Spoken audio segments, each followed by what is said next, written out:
नारायण नारायण नारायण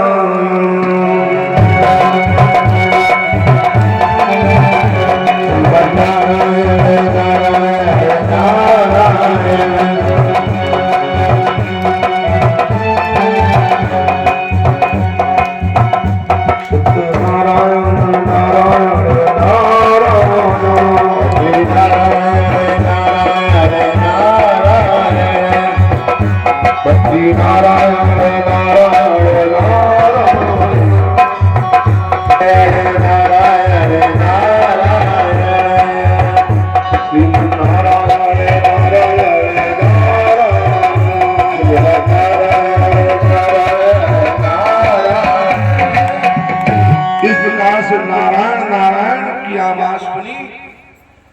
जिस नारायण को हम लोग शुभ सूचक मानते हैं, सगुण मानते हैं, उसे अपशकुन माना भगवत प्रेमियों।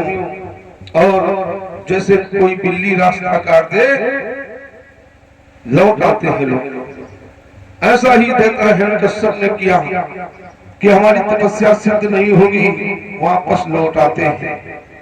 मंत्रियों ने अर्चनों ने देखा, महाराज आप तो तपस्या के लिए गए थे और फिर वापस चले आए।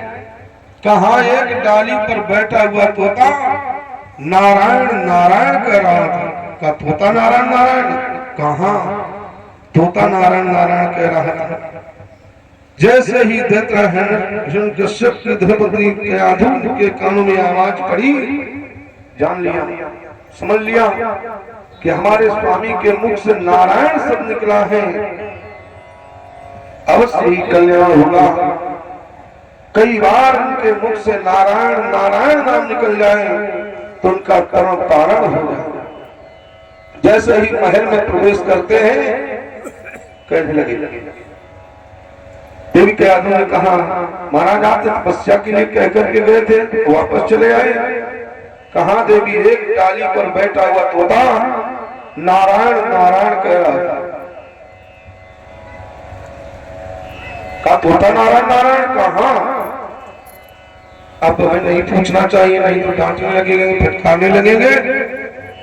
काम दिव्य भोजन तैयार करती हैं, आटा मारती है, भोजन तैयार करती हैं, भगवान का भजन करते हुए भोजन तैयार किया। जैसा होगा अन्न वैसा बनेगा मन। शुद्धता पवित्रता से भोजन तैयार करना चाहिए, भगवान का नाम लेते हुए भोजन तैयार करना चाहिए।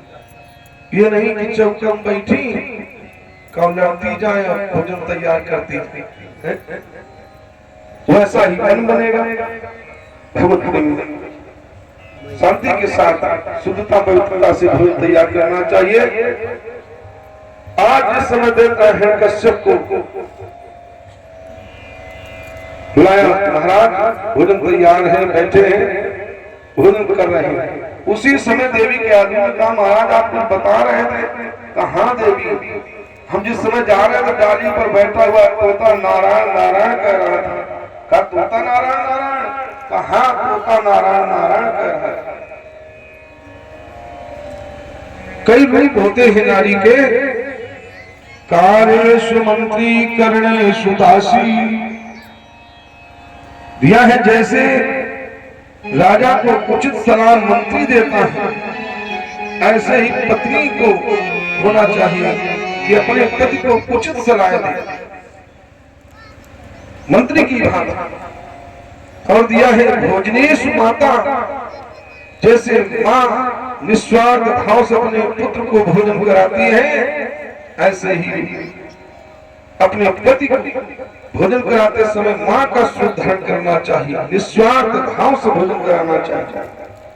भोजनेश माता भगवत प्रेमी।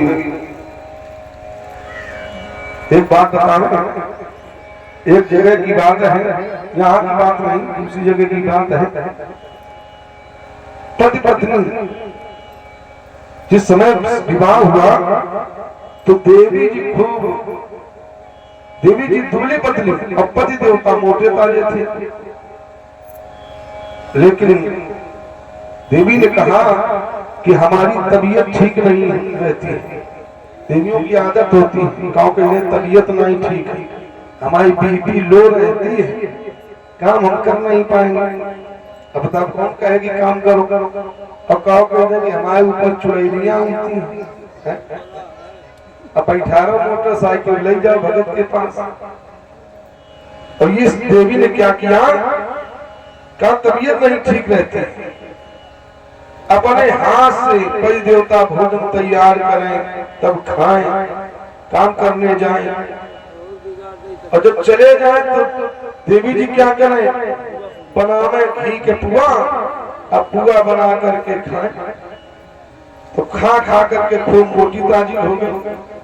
पति देवता को शंका हुई कि हमारी समझ में ऐसा तो नहीं है, कैसा रोग है कि हम मोटे ताजे थे तो दुबले हो गए, और ये दुबली थी तो मोटी हो गई, ये कैसा रोग है। छिप करके देखा कि किमार बंद, और पुआ तैयार किए, और कहा सुनो सुनो मन मंदा, मोरे सास नंदा, न सास है न ननद है, कोई आगे पीछे नहीं है, सास नंदा, तेरी क्या पाओ तुम भज भोग लगाओ।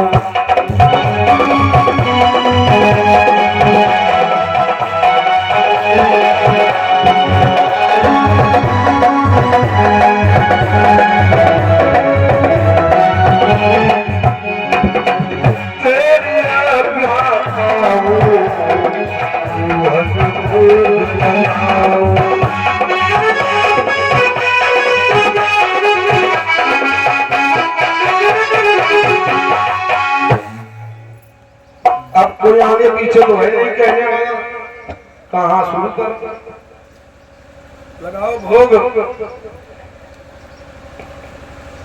अपने मुख से कह दिया कि हाँ लगा, और खूब घी के पुआ खाए, का ये रोग है, इसीलिए मोटी ताजी हो गई खा खा कर। अंदर पहुंचे, बोले हम भी दोहा लगाना जानते हैं, तुम्ही नहीं। और देखा आरे की ओर, चौपार में आरे होते तो पहले वैसे देखे, हाँ सुनो, आरू आरू आरू मोर ससुर ना सारू, आरू आरू आरू मोर ससुर ना सारू, तेरी क्या पाओ तो डंडा 10-20 लगाओ।